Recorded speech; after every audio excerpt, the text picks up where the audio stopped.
الحمد للہ رب العالمین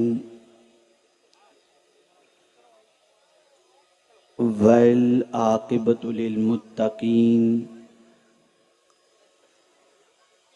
والصلاة والسلام علی سید الانبیاء والمرسلین وعلى آلہ واصحابہ الطیبین الطاہرین اما بعد فاعوذ باللہ من الشیطان الرجیم بسم اللہ الرحمن الرحیم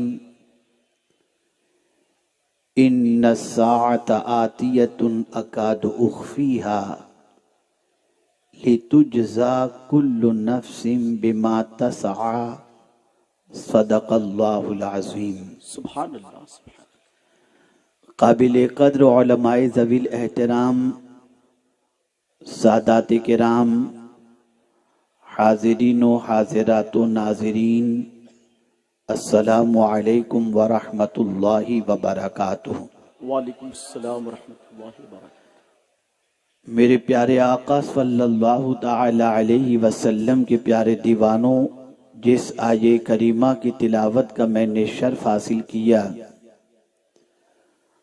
اس سے متعلق کچھ معروضات پیش کرنے سے پہلے آقا کریم رؤوف الرحیم علیہ التحیۃ والتسلیم کی بارگاہ بے کس پناہ میں جس طریقے سے میں پڑھاؤں، عقیدت و محبت میں ڈوب کر اسی طریقے سے درود و سلام کا نذرانہ پیش کریں۔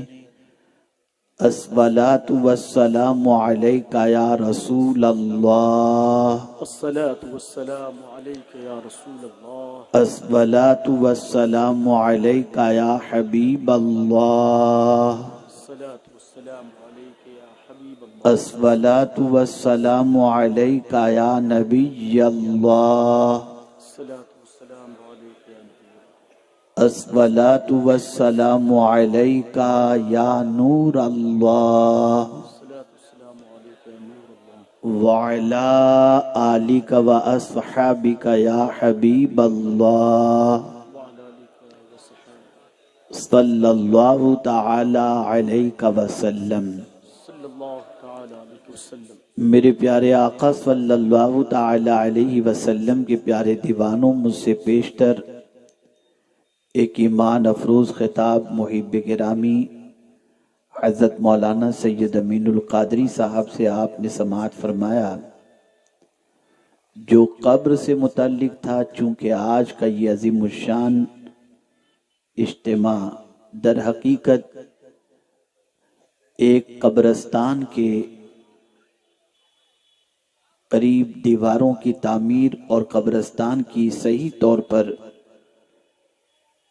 صاف صفائی کے ساتھ انتظام کے سلسلے میں جو کچھ کیا گیا، اس کی خوشی کے اندر یہ کانفرنس منعقد کی گئی ہے، جس کی بنیاد پر قبر سے متعلق ایمان افروز خطاب انہوں نے کرنے کی سعادت حاصل کی اور آپ نے سماعت فرمانے کی۔ اعلیٰ حضرت عظیم البرکت امام عشق و محبت کہتے ہیں، ہائے غافل وہ کیا جگہ ہے جہاں، اللہ ہائے غافل وہ کیا جگہ ہے جہاں، پانچ جاتے ہیں چار پھرتے ہیں۔ سبحان اللہ۔ آپ دیکھیں اس قبر کے بارے میں، تو قبر میں دفنانے کے لیے جب جانا ہوتا ہے تو جانے کے لیے چار کاندھا دینے والے ہوتے ہیں، ایک میت ہوتی ہے، لیکن آپ جانتے ہیں کہ جب وہ دفن کرنے والے لوٹتے ہیں تو جاتے وقت تو پانچ تھے، ایک میت بھی تھی، لیکن جب واپس آتے ہیں تو چار ہوتے ہیں، پانچواں نہیں ہوتا۔ کا سبب اور سارے گناہوں میں گرفتار ہونے کی سب سے بڑی وجہ یہ ہے کہ ہم کو آنا یاد ہے، جانا یاد نہیں۔ اللہ میرے پیارے آقا صلی اللہ تعالی علیہ وسلم کے پیارے دیوانوں، آپ نے محسوس کیا ہوگا اگر کسی مریض کو ڈاکٹر یہ کہہ دے کہ تمہاری زندگی چند گھنٹوں کی ہے اور تمہیں ایسا مرض لاحق ہو چکا کہ روح بصحت ہونا مشکل ہے، تو کبھی ایسا مریض جو اپنی موت کو نگاہوں کے سامنے دیکھ رہا ہو، نہ اسے پکچر دیکھنے میں دلچسپی ہوگی، نہ گندی پکچر دیکھنے میں دلچسپی ہوگی، نہ گانا گنگنانے میں دلچسپی ہوگی، موت کا چہرہ نگاہوں کے سامنے آ جانے کے بعد اس کے بدن پر کپ کپی طاری ہو جاتی ہے اور ہر گناہ سے گھن اور نفرت پیدا ہوتی ہے، اور وہ یہ سوچتا ہے کہ قبر کی تاریک وادی میں جو چیزیں مجھے کام آنے والی ہیں میں ان کی تیاریوں میں لگ جاؤں۔ میرے پیارے آقا صلی اللہ تعالی علیہ وسلم کے پیارے دیوانوں، قبر سے متعلق تو بہت کچھ آپ نے سنا، اب آئیے قبر سے اٹھنے کے بارے میں کچھ سن لیں۔ اے رسول گرامی وقار صلی اللہ علیہ وسلم کے دیوانوں، اللہ رب العزت جل جلالہ نے قیامت کے بارے میں فرمایا ان الساعۃ آتیۃ اکاد اخفیہا، بے شک قیامت آنے والی ہے، اور اللہ فرماتا ہے اس کو میں نے چھپا کے رکھا۔ کسی کو نہیں خبر کب قیامت آئے گی، کسی کو کہیں نہیں معلوم، کبھی نہیں معلوم پڑا کہ کب قیامت کی سور پھونکی جائے گی اور انسان اس دنیا سے چلا جائے گا اور ساری دنیا ختم ہو جائے گی۔ میں گزارش کروں گا تھوڑا سا، میری عادت سے آپ لوگ واقف ہیں، مجھے اکثر کچھ بہت قریبی کہتے ہیں کہ حضرت آپ بیان کے وقت تھوڑا سا غصہ کر لیتے ہیں۔ میں کیا کروں، میں کچھ کہنا چاہتا ہوں، آپ کچھ سننے آئے ہیں، اس میں کچھ لوگ اٹھک بیٹھک اور ادھر ادھر کرتے ہیں تو تھوڑی سی توجہ بڑھ جاتی ہے، اور گناہ یہ ہوتا ہے کہ ان کی وجہ سے لوگوں کی توجہ بڑھتی ہے، اور لوگوں کی توجہ بڑھتی ہے، ہماری توجہ بڑھتی ہے، اور وہ اتفاق سے گناہ اپنے دامن میں لے کر چلے جاتے ہیں۔ تو میں گزارش کرتا ہوں امتن گوش ہو کر سنیں، اس لیے کہ یہی وہ محفلیں ہیں جس سے انسان کی تقدیر سنورا کرتی ہے، یہی وہ محفلیں ہیں جس سے انسان کی زندگی میں انقلاب پیدا ہوتا ہے۔ محفل کے انعقاد کا مقصد شہرت کی بلندی کو چھونا نہیں، نام پیدا کرنا نہیں کہ ہم نے اتنے لوگ جمع کر لیے، بلکہ محفل کے انعقاد کا مقصد یہ ہوتا ہے آنے والا آئے گنہگار بن کر اور جائے تو پرہیزگار بن کر کے جائے، گناہوں سے آلودہ ہو کر کے آئے اور توبہ کی توفیق لے کر کے یہاں سے لوٹے۔ تو میں گزارش کروں گا جتنی دیر میں آپ کے درمیان گفتگو کروں آپ توجہ کے ساتھ سماعت فرمانے کی کوشش کریں۔ اللہ فرماتا ہے ان الساعۃ آتیۃ اکاد اخفیہا، بے شک قیامت آنے والی ہے اور اس کو ہم نے چھپا کے رکھا ہے۔ اللہ اکبر، کسی کو نہیں خبر قیامت کب آئے گی۔ کیا ترکی والوں کو معلوم تھا کہ زلزلہ کب آئے گا؟ کیا انہیں اس چیز کا خیال تھا کہ اس وقت زلزلہ آئے گا؟ نہیں، انہیں خبر نہیں تھی، لیکن مولا نے چاہا 40 سیکنڈ کے اندر ملبے کے ڈھیر کے اندر بہت سارے علاقے تبدیل ہو گئے، مستقبل کے منصوبے خاک و خون خاک کے اندر ملتے ہوئے دکھائی دینے لگے۔ پتہ چلا اللہ کے دست قدرت میں سب ہے، جب وہ چاہے گا اس دنیا کو ختم کر دے گا، اور جب یہ چاہے گا قبر سے انسان کو اٹھائے گا۔ میرے پیارے آقا صلی اللہ علیہ وسلم کے پیارے دیوانوں، آج کا انسان گناہ کیوں کرتا ہے؟ آج کا انسان اللہ کی نافرمانی کیوں کرتا ہے؟ رزق خدا کا کھا کر، زندگی خدا کی پا کر، اللہ عز و جل کی نعمتوں کو پا کر، دولت پہ پناہ پا کر انسان جرم کیوں کر رہا ہے؟ گناہ کیوں کر رہا ہے؟ اس لیے کہ اس کو گناہ کا حساب وہ یہ تصور کر رہا ہے کہ مجھ سے کون پوچھنے والا ہے کہ تیری زندگی تو نے کس کام کے اندر گزاری۔ آج مجھ سے کوئی پوچھ نہیں سکتا، میں نے کمایا، میں جو چاہوں کروں، میری مرضی کی پوزیشن ہے۔ لیکن میرے پیارے آقا صلی اللہ علیہ وسلم کے پیارے دیوانوں، جس رب نے روزی عطا فرمائی ہے، جس رب نے زندگی عطا فرمائی ہے، جس رب نے رزق عطا فرمایا ہے، جس رب نے سب کچھ عطا فرمایا ہے، وہ رب ایک ایک چیز کا حساب لے گا۔ آنکھ کا بھی حساب لے گا، کان کا بھی حساب لے گا، دل کا بھی حساب لے گا، پیروں کا بھی حساب لے گا، ہاتھوں کا بھی حساب لے گا، وہ چھوڑے گا نہیں، اس لیے کہ اس نے اتنی قیمتی چیز تمہیں دی ہے کہ ایسی قیمتی چیز کوئی دوسرا تمہیں دے نہیں سکتا۔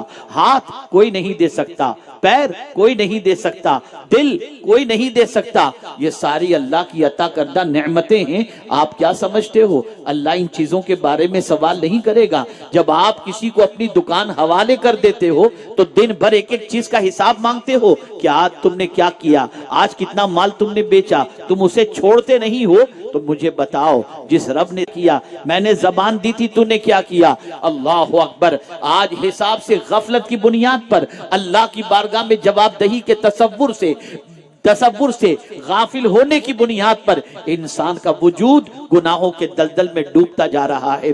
میرے پیارے آقا صلی اللہ علیہ وسلم کے پیارے دیوانوں، اللہ عز و جل نے قیامت کو پوشیدہ رکھا، لیکن آپ جانتے ہیں قیامت اللہ کیوں قائم فرمائے گا؟ تو اس نے واضح فرما دیا، لِتُجْزَا كُلُّ نَفْسٍ بِمَا تَسْعَىٰ، تاکہ جو کچھ بھی تم نے کیا ہے تمہیں تمہارے کیے کا بدلہ دیا جائے۔ اسی لیے جب ہم پڑھتے ہیں سورہ فاتحہ تو مالکی یوم الدین پڑھتے ہیں۔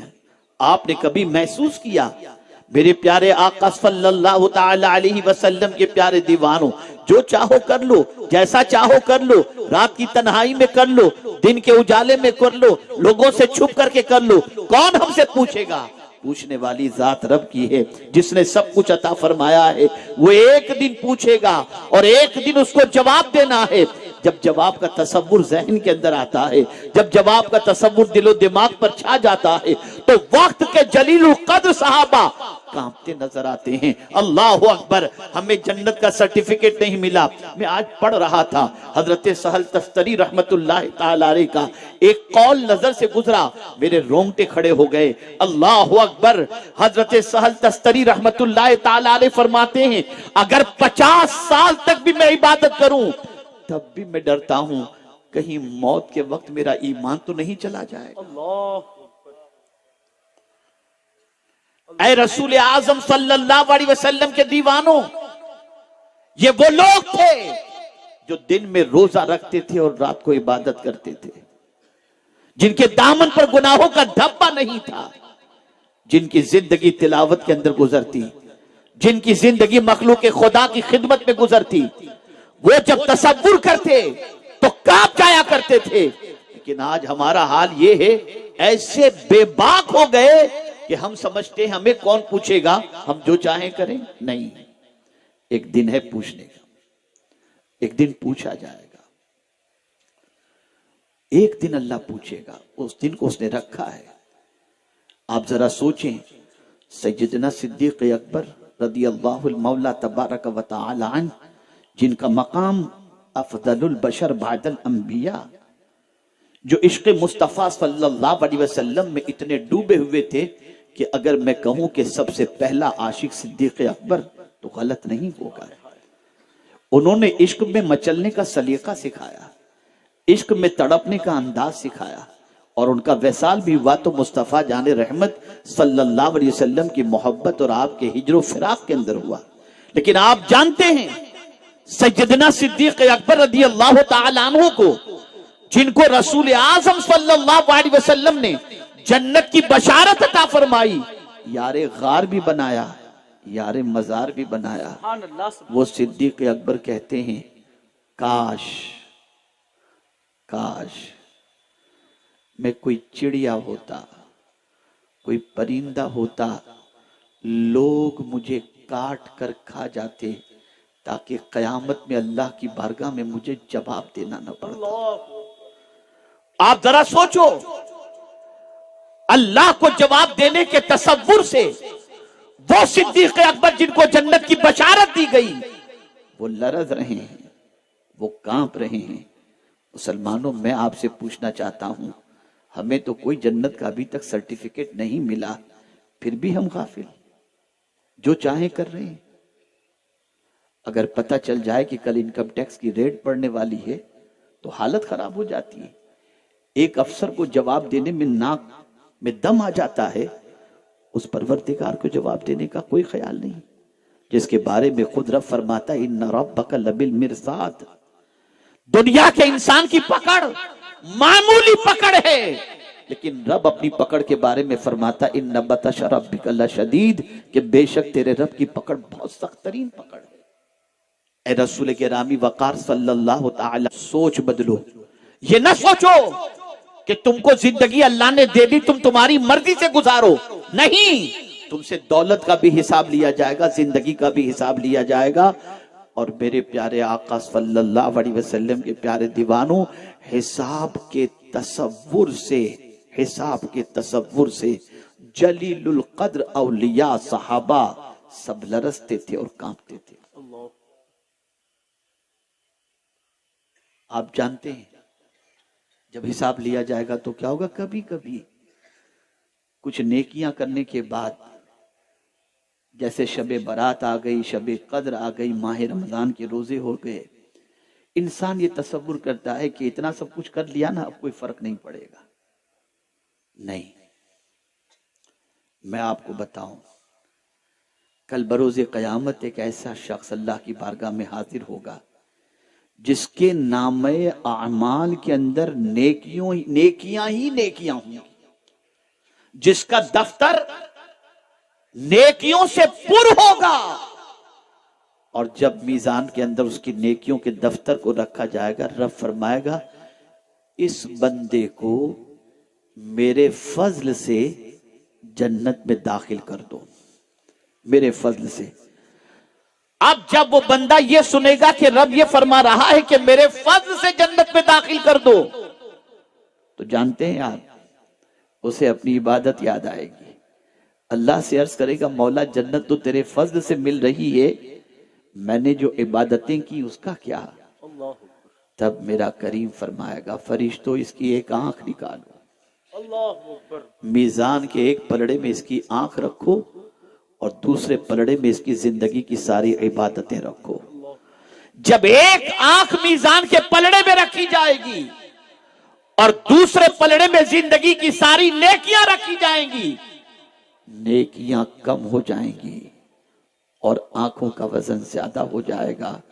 رب فرمائے گا اب میرا عدل ہے، اس بندے کو جہنم میں ڈال دو، اس لیے کہ اس کی زندگی کی ساری نیکیاں میری ایک نعمت کا بھی صحیح معنوں میں حق ادا نہیں کر سکی۔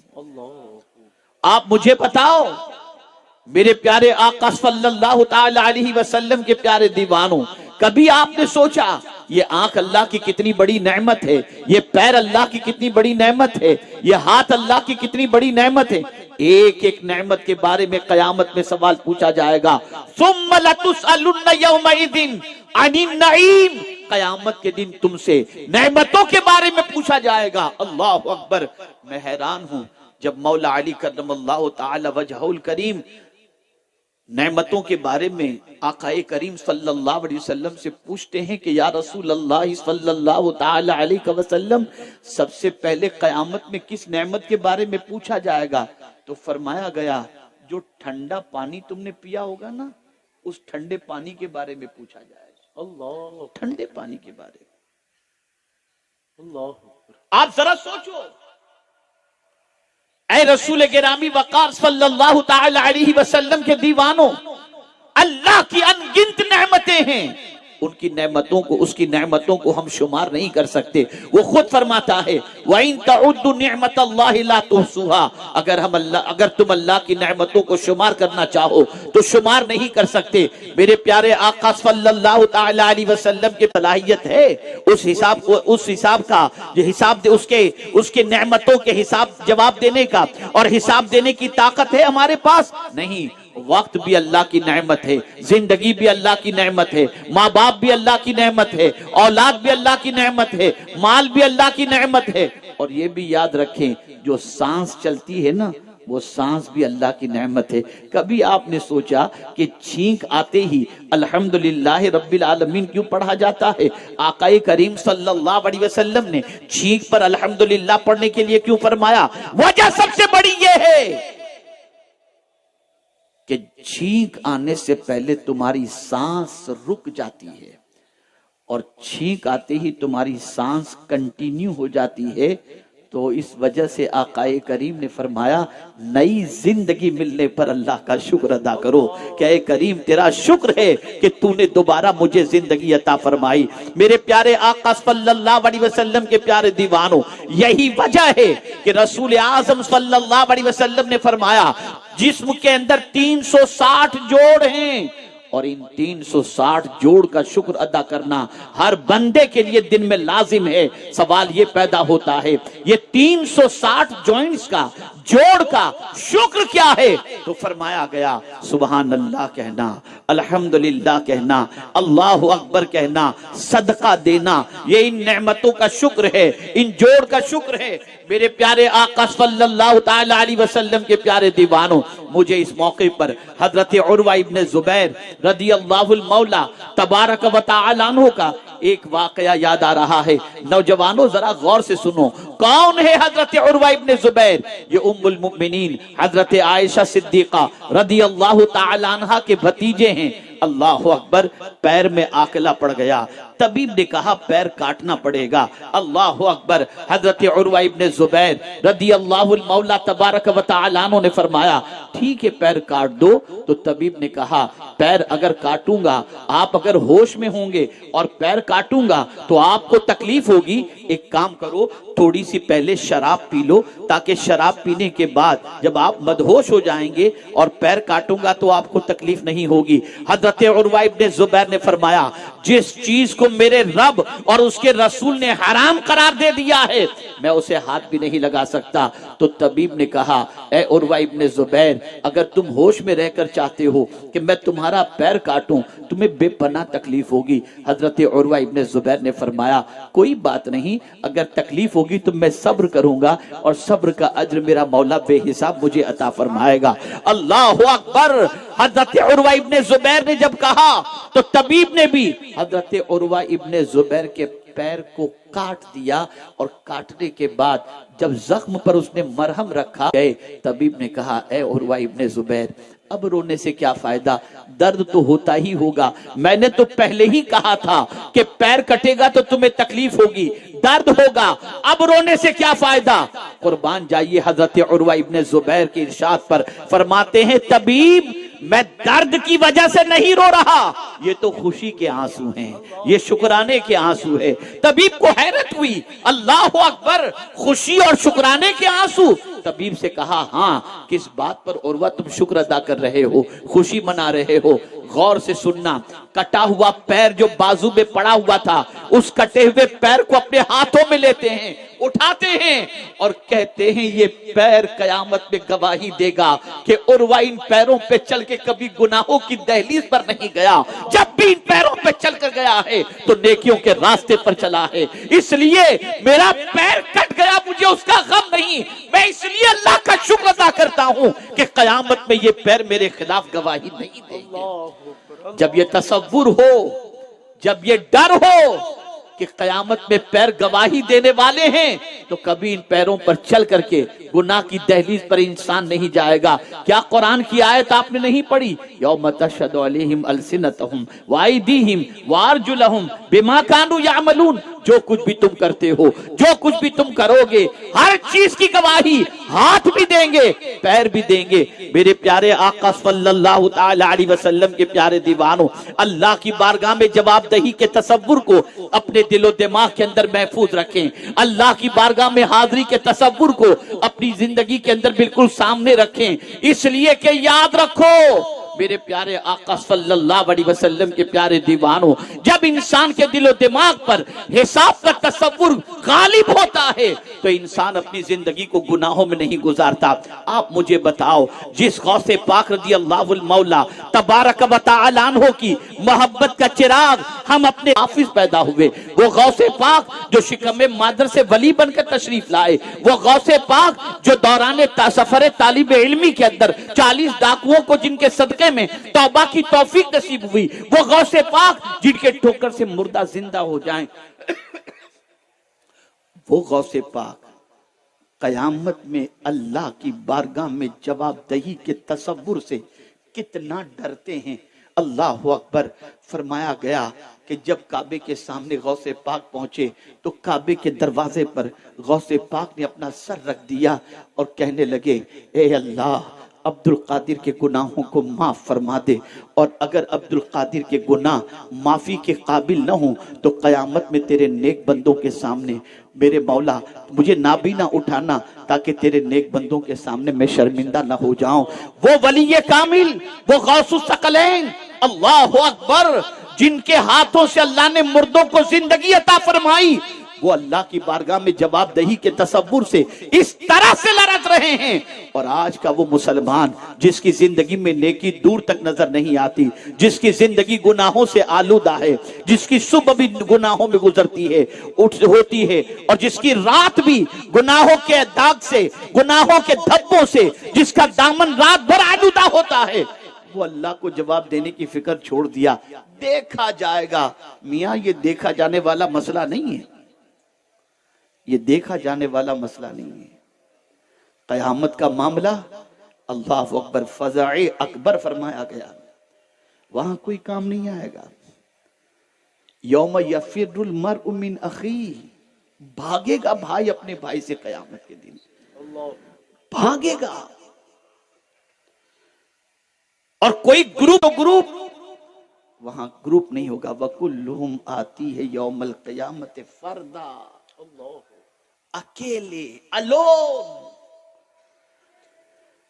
یہاں تک کہ وہ باپ جو اپنے بیٹے کے لیے اپنی جوانی کو قربان کر چکا تھا، اس بچے نے اگر باپ کا حق مارا ہوگا اور قیامت میں باپ کی بخشش نہیں ہو رہی ہوگی تو بیٹے کو تلاش کرے گا میرا حق دے، ورنہ میری طرف سے تو جہنم میں چلا جا. بھائی بھائی سے بھاگے گا، بیوی شوہر سے بھاگے گی، دوست سے بھاگے گا.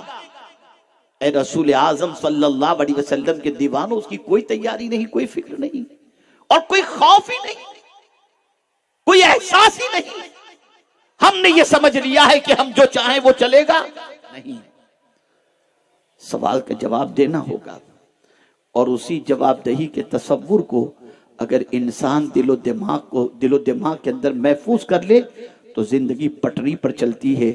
اس کی زندگی ایسی ہوتی ہے کہ اللہ اکبر، سچویشن ایسی ہوتی ہے، نہ پھر وہ کسی کا حق مارتا ہے، نہ کسی کو ستاتا ہے، نہ کسی کو تکلیف پہنچاتا ہے.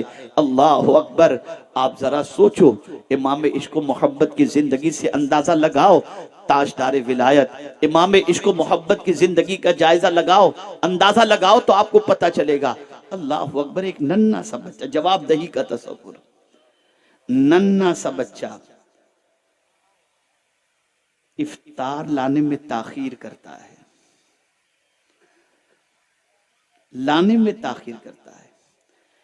امام عشق و محبت نے اس ننھے سے بچے کو تماچا مار دیا. بچہ چپ چاپ چلا گیا. اب اگر اس بچے نے میرے خلاف مقدمہ کر دیا تو کیا ہوگا؟ اب اس بچے کو منانے کی کوشش، اس کی فکر میں اعلیٰ حضرت لگ جاتے ہیں. جب وہ بچہ آتا ہے دوبارہ سحری لے کر تو اعلیٰ حضرت عظیم البرکت امام عشق و محبت اس بچے سے کہتے ہیں مجھے معاف کر دو. ننھے سے بچے، ننھے سے خادم سے، وقت کا تاجدار، وقت کا مجدد، وقت کا عظیم عالم دین معافی مانگ رہا ہے. بچے مجھے معاف کر دے، مجھ سے کل غلطی ہو گئی، مجھے معاف کر دے. بچہ رونے لگتا ہے، حضور آپ مجھے شرمندہ نہ کریں، حضور میری ہی غلطی تھی، میں ہی لانے میں تاخیر کیا. نہیں بیٹے تمہاری غلطی نہیں تھی، گھر والوں نے شاید تاخیر سے دیا ہوگا، بیٹے مجھے معاف کر دو. بچہ کہتا ہے حضرت کوئی بات نہیں، میں نے معاف کیا. کہا ایسے نہیں، مجھے مارو جیسے میں نے تمہیں مارا تھا. اللہ اکبر. جانتے ہیں وہ بچہ لرز گیا جب دیکھا اعلیٰ حضرت نے کہ وہ بچہ نہیں مار رہا. اعلیٰ حضرت نے اس کا ہاتھ پکڑا اور خود اپنے کو مارنے لگے اس کے ہاتھ سے. اللہ اکبر. پھر بھی طبیعت کو اطمینان نہیں ہوا تو اعلیٰ حضرت عظیم البرکت امام عشق و محبت نے جو پیسے کا ایک چھوٹا سا صندوقچہ پڑا تھا اس میں سے کچھ پیسے نکالے، اس بچے کو دیا. اور کہا بیٹا کہہ دو کہ میں نے تمہیں معاف کیا اور قیامت میں اس کا حساب تم نہیں لوگے۔ میں پوچھنا چاہتا ہوں جس کے پاس علم زیادہ ہوتا ہے، جس کے پاس قرآن کی معرفت ہوتی ہے، جس کے پاس مصطفیٰ پیارے کی محبت ہوتی ہے، وہ غفلت میں زندگی نہیں گزارتا، وہ تو میدان قیامت کے حساب کے تصور سے لرزتا ہے، کانپتا ہے۔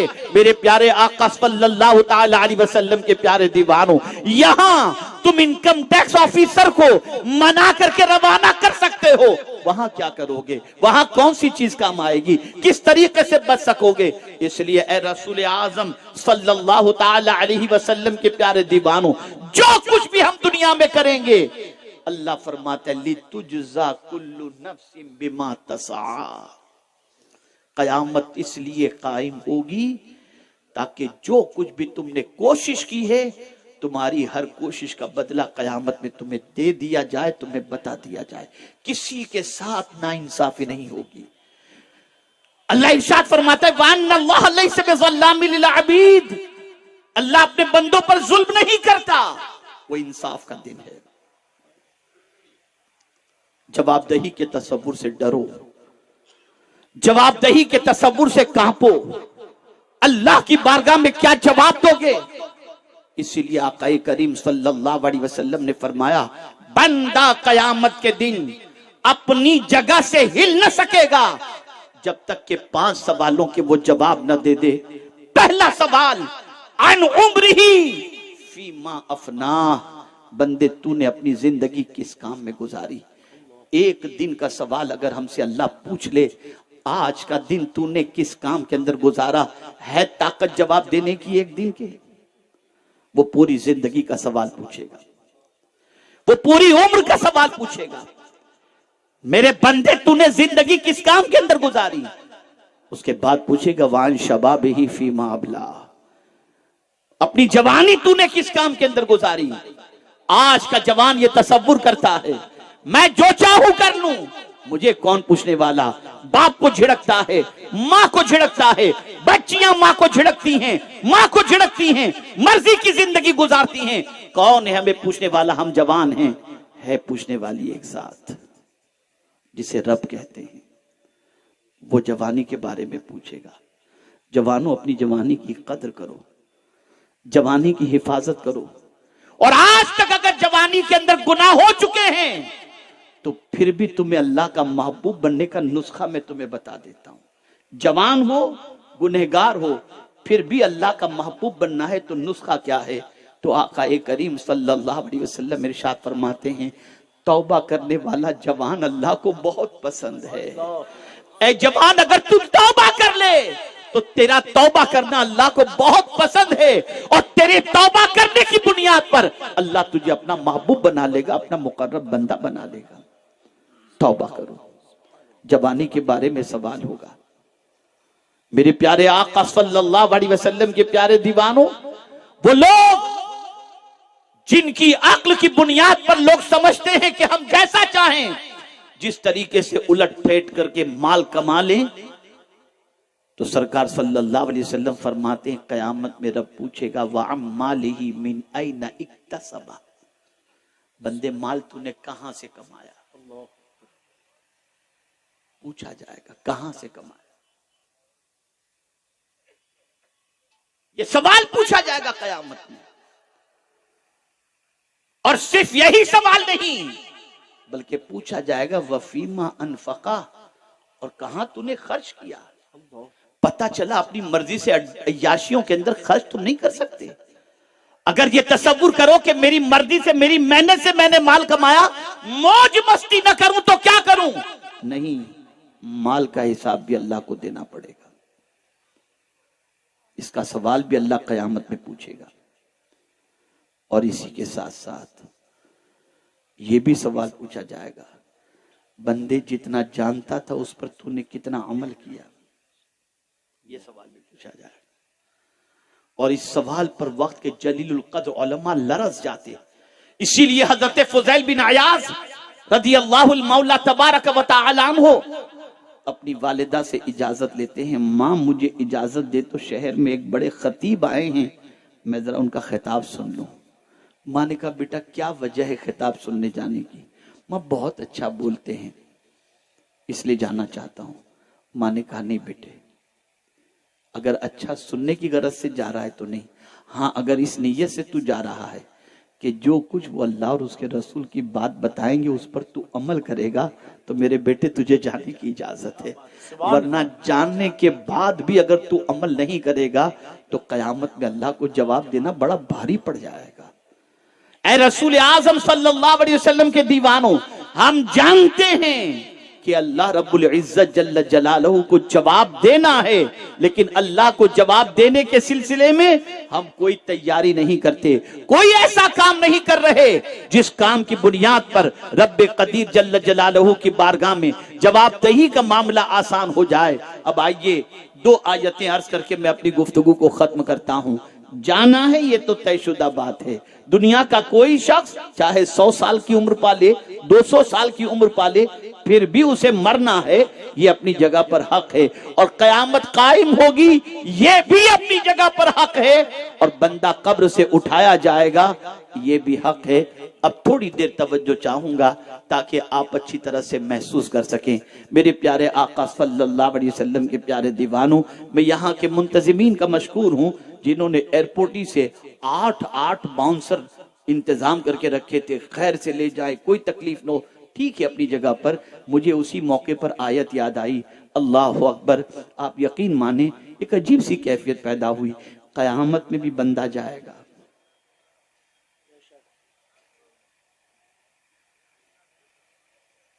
قیامت میں بھی انسان کو جانا ہے۔ قبر سے اٹھ کر جانے والوں کی 2 کیٹیگری ہوگی، 2 کیٹیگری، ایک کیٹیگری متقین کی ہوگی، ایک کیٹیگری مجرمین کی ہوگی۔ 2 کیٹیگری، متقین کیسے جائیں گے اور مجرمین کیسے جائیں گے؟ تو قرآن کہتا ہے یوم نحشر المتقین الی الرحمن وفدا، سوچئے، وَنَسُوقُ الْمُجْرِمِينَ إِلَىٰ جَهَنَّمَ وِرْدًا۔ 2 کیٹیگری بتائی گئی۔ قیامت میں متقین رحمان کی طرف جب جائیں گے، ہر بندے کو اللہ کی طرف جانا ہے، اسی لیے تو مرنے والوں کوئی مرتا ہے تو ہم کیا پڑھتے ہیں؟ اِنَّا لِلَّهِ، بولیے اِنَّا لِلَّهِ وَإِنَّا إِلَيْهِ رَاجِعُونَ، ہم اللہ کے لیے ہیں اور پلٹ کر اسی کی طرف جانا ہے، تو ہم کو اس کی طرف جانا ہے، لیکن کیسے جانا ہے؟ جانے والے کی 2 کیٹیگری قرآن بیان کرتا ہے۔ یوم نحشر المتقین الی الرحمن وفدا، قیامت کے دن رحمان کی طرف جب پرہیزگار بندے جائیں گے، اللہ سے ڈرنے والے بندے جائیں گے، متقین بندے جائیں گے، تو ان کی کیفیت کیا ہوگی معلوم ہے آپ کو؟ ان کی کیفیت یہ ہوگی وہ مہمان بن کر کے جائیں گے اور رب ان کی میزبانی کرے گا، وہ اللہ کے مہمان بن کر کے جائیں گے۔ یہاں جنت کا تذکرہ نہیں کیا گیا، یوم نحشر المتقین الی الجنہ الی الرحمن فرمایا گیا کہ رحمان کی طرف جب متقین جائیں گے تو اس طرح سے جائیں گے کہ رب میزبانی کرے گا اور متقین بندے اللہ کے مہمان ہوں گے۔ اللہ اکبر! اگر سچا کوئی میزبان ہوتا ہے تو مہمان کی ہر خوشی کا خیال کرتا ہے، میرے مہمان کو پسند کیا ہے، میرے مہمان کو اچھا کیا لگتا ہے، میرے مہمان کو راحت کیسے پہنچے۔ اللہ اکبر! تو جب میرا مالک میزبان ہوگا تو کہتا ہے بندے غم نہ کر، آج پوزیشن تیری یہ رہے گی، دنیا میں نے جو چاہا تو نے وہ کیا، آج تو جو چاہے گا میں وہ کروں گا، وَلَكُمْ فِيهَا مَا تَشْتَهِي أَنفُسُكُمْ وَلَكُمْ فِيهَا مَا تَدَّعُونَ۔ سبحان اللہ، سبحان اللہ۔ اللہ قیامت میں بندے کی خوشی چاہے گا۔ بندہ کیا چاہیے؟ صرف تو تمنا کر تیرے سامنے حاضر ہو جائے۔ تو متقین جو دنیا میں اللہ سے ڈرتے رہے، جواب دہی کے تصور سے گھبراتے رہے، جواب دہی کے تصور سے کانپتے رہے، حساب کے تصور سے کانپتے رہے، جب وہ اللہ کی بارگاہ کے اندر قیامت میں حاضر ہوں گے تو سچویشن یہ ہوگی، فرشتوں کا پروٹوکول ہوگا، فرشتوں کے گھیرے میں جائیں گے، فرشتے ان کو لے کر کے جائیں گے اور وہ رحمان کی طرف جا رہے ہوں گے. لیکن جانے والا اگر مجرم ہے، پاپ کے اندر ڈوبا ہوا ہے، گناہوں کے دلدل میں ڈوبا ہوا ہے، اللہ کی نافرمانی کے دھبے اس کے دامن پر لگے ہوئے ہیں اور زندگی کفر و فجر کے اندر اس نے گزار دی ہے، وہ فاجر ہے، کافر ہے، تو جانتے اس کی پوزیشن کیا ہوگی؟ وَنَسُوقُ الْمُجْرِمِينَ إِلَىٰ جَهَنَّمَ وِرْدًا، جہنم کی طرف اسے گھسیٹ کر لے جایا جائے گا، گھسیٹ کر لے جایا جائے گا. آپ نے دیکھا ہوگا کوئی منسٹر جاتا ہے تو پولیس اس کے ساتھ خادم کی حیثیت سے ہوتی ہے، اور اگر کوئی مجرم کو لے کر کے پولیس جاتی ہے تو ہاتھ اور پیر کے اندر بیڑیاں اور ہتھکڑیاں لگی ہوتی ہیں، گھسیٹ کر لے جایا جاتا ہے. یہ دنیا کی مثال ہمیں بتاتی ہے اگر پاپ سے ہمارا دامن آلودہ ہے تو قیامت کے دن اللہ نہ کرے مجرمین جیسی پوزیشن ہوگی. اور اگر ہم نے اللہ سے ڈر کر اپنی زندگی گزاری تو اللہ اپنے کرم سے اپنے فضل سے اس طرح سے اپنی بارگاہ میں بلائے گا کہ ہم مہمان بن کر کے جا رہے ہوں گے اور مولا ہماری میزبانی کرے گا. اے رسول اعظم صلی اللہ علیہ وسلم کے دیوانوں، زندگی بڑی قیمتی ہے، دوبارہ نصیب نہیں ہوگی، پھر دنیا میں نہیں آنا. ایک بار دنیا میں آ گئے، اب دنیا سے جانا ہے، دنیا میں دوبارہ نہیں آنا. اس لیے اس دنیا کی زندگی کو غنیمت جان کر اللہ کی فرما برداری کرو، اللہ کی اطاعت کرو، اللہ کے رسول صلی اللہ علیہ وسلم کی اطاعت کرو. میں نے ایسے سخت دل لوگوں کو بھی دیکھا ہوں کہ جو قبرستان جا کر کہے لگاتے ہیں، ایسے ظالموں کو بھی دیکھا ہوں جو قبرستان جا کر بزنس کی بات کرتے ہیں. یہ وہ دل ہیں جن دلوں کی سختی اتنی ہو چکی ہے، گناہ کرتے کرتے کرتے کرتے، اور خاص طور پر کبھی دولت یہاں تک ہو جاتی ہے تو دل زیادہ سخت ہو جاتا ہے، الا ماشاءاللہ. پھر وہ سوچتے نماز ہم کیوں پڑھے، کھانے کا نہ ہو وہ نماز پڑھے، العیاذ باللہ. اور کچھ ایسے بھی سرمایہ دار ہوتے ہیں جن کی تہجد بھی نہیں مس ہوتی، ایسے بھی ہوتے ہیں.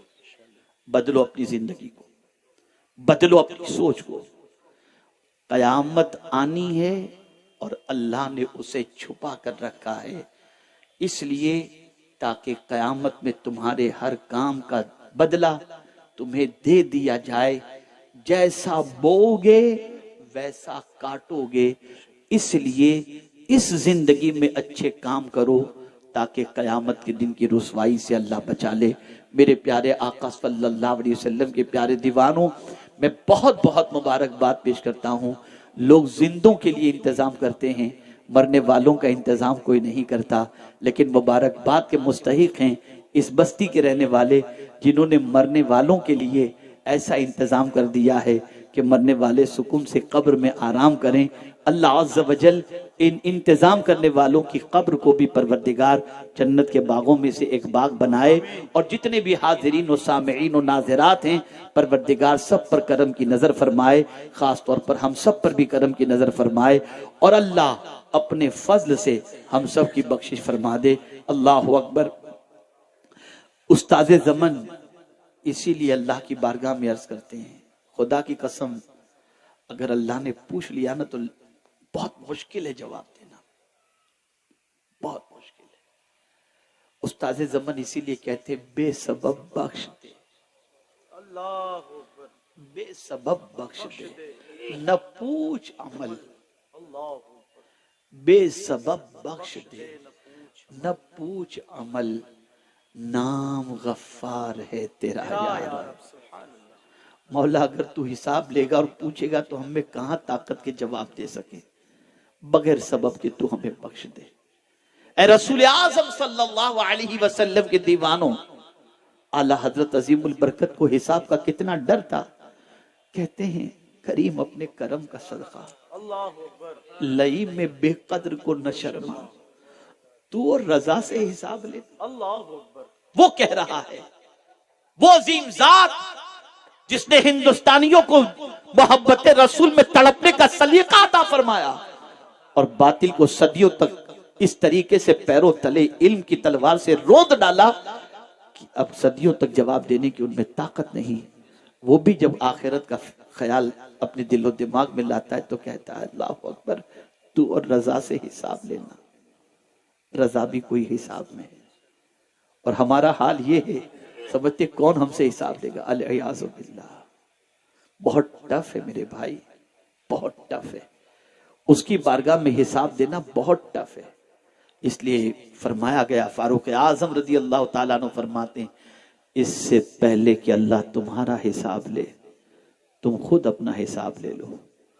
اور آقا کریم صلی اللہ علیہ وسلم نے فرمایا آج عمل ہے، حساب نہیں. کل حساب ہوگا، عمل نہیں. بس ایک بات یاد آ گئی تو عرض کر دوں، اور میں سمجھتا ہوں یہ حاصل گفتگو یہ بات ہوگی. ایک بزرگ تھے، اللہ والے ہوتے ہیں، ان کے جملوں کی بڑی عجیب کیفیت ہوتی ہے. ایک اللہ والے شہر میں گھوم رہے تھے اور گھومتے ہوئے فرما رہے تھے لوگو اللہ سے صلح کر لو، لوگو اللہ سے صلح کر لو، لوگو اللہ سے صلح کر لو. کوئی ان کی بات سمجھ نہیں پا رہا تھا. کچھ دنوں کے بعد وہی بزرگ قبرستان میں گئے اور وہاں قبروں سے مخاطب ہو کر کہتے ہیں لوگو اللہ سے صلح کر لو، لوگو اللہ سے صلح کر لو، لوگو اللہ سے صلح کر لو. تو جانتے ہیں آپ، ایک شخص قبرستان میں موجود تھا. اس نے دیکھا بابا کو یہ بات کہتے، اس نے شہر میں بھی دیکھا تھا بابا یہ کہہ رہے تھے اور پھر قبرستان میں بھی. تو کہا بابا یہاں کون سنے گا؟ آپ شہر میں بھی کہہ رہے تھے لوگوں اللہ سے صلح کر لو اور یہاں بھی کہہ رہے ہیں اللہ سے صلح کر لو. ذرا اس کے پیچھے راز کیا ہے یہ تو بتاؤ. تو وہ بزرگ فرماتے ہیں زمین کے اوپر لوگ اللہ کی نافرمانی میں زندگی گزار رہے ہیں تو میں نے لوگوں سے کہا لوگوں اللہ سے صلح کر لو، یعنی توبہ کر کے جو ہے نا اللہ سے معافی کا پروانہ حاصل کر لو، صلح کر لو لوگوں سے. کسی نے میری بات پر توجہ نہیں دی. اس وقت اللہ راضی تھا کہ اگر کوئی معافی مانگتا ہے تو میں معاف کر دوں گا، کوئی توبہ کرتا ہے تو میں توبہ قبول کر لوں گا. تو میں ان لوگوں کو یاد دلا رہا تھا صلح کر لو. تو اس وقت اللہ تو راضی تھا بندے سے صلح کرنے کے لیے، لیکن بندے نے توجہ نہیں دی. اب قبرستان آ کر کہتا ہوں لوگوں اللہ سے صلح کر لو، تو اب قبر والے تو تیار ہیں لیکن مولا تیار نہیں. اب قبر والے تیار ہیں کہ ہم معافی مانگنے کو تیار ہیں لیکن اب مولا تیار نہیں، اس لیے کہ توبہ کا دروازہ اس نے بند کر دیا. خدا کے لیے بندو ڈرو اللہ سے، اللہ کی بارگاہ میں توبہ استغفار کرو. گناہ میں لذت ہے، عزت نہیں. گناہ سے انسان بزدل ہوتا ہے، گناہ سے انسان کمزور ہوتا ہے، گناہ سے انسان خوف زدہ ہوتا ہے. ایسی نیکی کرو جو تمہیں طاقتور بنا دے. گناہ کی دہلیز سے نکلو، نیکی کے راستے پر چلنے کی کوشش کرو. اللہ رب العزت جل جلالہ آقا کریم رؤوف الرحیم علیہ التحیۃ والتسلیم کے صدقہ و طفیل مجھے آپ کو سب کو اللہ اور اس کے رسول صلی اللہ علیہ وسلم کے ارشادات پر عمل کی توفیق نصیب فرمائے. وما علینا الا البلاغ المبین. السلام علیکم ورحمۃ اللہ وبرکاتہ.